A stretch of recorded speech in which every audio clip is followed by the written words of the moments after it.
Ассалаумағалейкум дегенін бірақ естиді.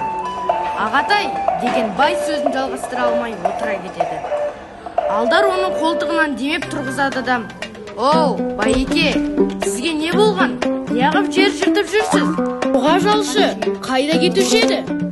Бірақ оның әр қайсысына ақы төлеу керек. Маққанына төле, жер жыртқанына төле. Мұның бәріне дәулетің жете ме? Бәрін қуып жіберіп, өзім қалдым.